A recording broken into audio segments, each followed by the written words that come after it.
बिस्मिल्लाहिर्रहमानिर्रहीम। अस्सलाम वालेकुम। उम्मीद है आप सब खैरियत से होंगे। अल्लाह सुब्हानहू तआला से दुआ है कि हम सबको अपने हिफ्ज़ ज़मान में रखें। मेरे चैनल पे बहुत सी अच्छी मज़े की रेसिपीज मौजूद हैं। आप मेरे चैनल का विजिट करें और मेरे चैनल को ज्यादा से ज्यादा सब्सक्राइब और लाइक करें। आज हम बना रहे हैं टी टाइम स्नैक। इसके लिए हमने गंदम का आटा लिया है जिससे रोटियां पकाते हैं। आधा कप गंदम का आटा है, चौथाई कप मैदे का है, 1 टेबलस्पून बेसन का शामिल किया। इन सारी चीजों को हमने स्ट्रेनर से स्ट्रेन कर लिया है। चौथाई टीस्पून अजवाइन का है और हाफ टी स्पून नमक का। 1 टेबलस्पून ऑयल का शामिल करना है। अगर आपके पास घी है तो आप 1 टेबलस्पून घी का भी शामिल कर सकते हैं। अब ये सारी चीजें हमने अच्छी तरह मिक्स कर लिया। अब आटे को हमने हाफ कर लेना है। आटे के हमने 2 हिस्से कर लिए हैं। ये आधा आटा हमने निकाल लेना है। हाफ आटा हमने इसमें से निकाल लिया है और हाफ आटा जो इसको हमने सिंपल गूंद लिया। आटे को हमने सिंपल रोटी की तरह गूंद लिया है, जैसे रोटी का आटा गूंदते हैं। थोड़ा सा इसको हमने हार्ड रखना है।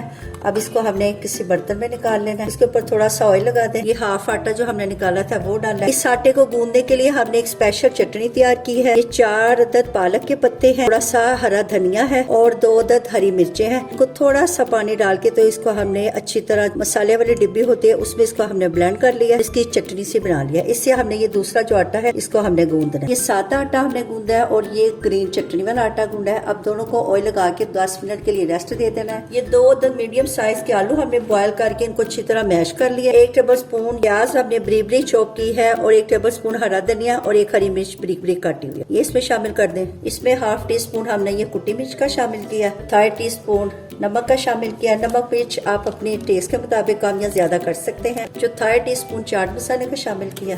ये 1/4 टीस्पून अजवाइन की शामिल किया। ये 1/4 टीस्पून हल्दी का शामिल किया। इन सब चीजों को अच्छी तरह मिक्स कर लें। फिलिंग हमने रेडी कर ली है। अब इसकी हम रोटी बनाते हैं। खुश्का लगा के इन दोनों पेड़ों की रोटियां बना। दोनों रोटियां हमने बेल ली है। नीचे हमने सादी रोटी रखी है और उसके ऊपर जो हमने ग्रीन रोटी बनाई है चटनी वाली। रोटी ना ज्यादा बारीक हो ना ज्यादा मोटी, दरमियानी रोटी रखनी है। अब इसको बेलने के साथ दबा के जरा सेट कर ले। अब इसको हमने रोल करना है, टाइट रोल करना है। इसके अंदर हवा वगैरह बबल ना हो, इसके अंदर हवा ना हो।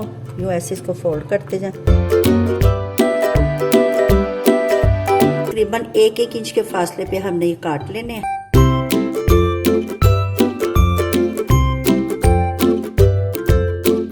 देखिए ये सारी पेड़ों की हमने कटिंग कर ली है। ये देखिए हमने छोटी छोटी रोटियां बेल ली हैं। ऐसे हमने सारी रोटियां तैयार करनी। जो सारे हमारे पेड़े थे उनको हमने बेल लिया। देखो इसको ना ज्यादा हमने बारीक करना है और ना ज्यादा मोटा, दरमियाने साइज का बेलना। एक साइड पे हमने इसको हमने ऐसे फोल्ड करना है। ये डी शेप में हमने समोसा बना लेना है। फिर ये जो फोक है कांटे की मदद से ऐसे दबा दबा के इसके डिजाइन बनाने हैं, कट बनाने हैं। अच्छी तरह दबाना है।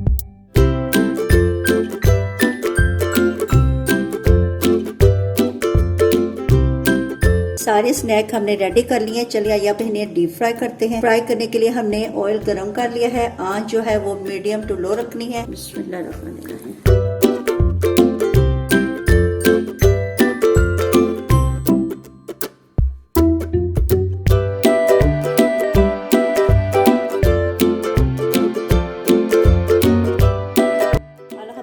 अल्हम्दुलिल्लाह हमारे टी टाइम स्नैक रेडी हो गए हैं। देखने में इनका लुक बहुत अच्छा और खाने में ये बहुत मज़े के और बहुत टेस्टी हैं। ये देखिए कितने क्रंची खस्ता बने हैं और ये देखिए अंदर से भी इनका लुक कितना अच्छा। अब इजाज़त दें, नई रेसिपी के साथ हाजिर होंगे। अल्लाह।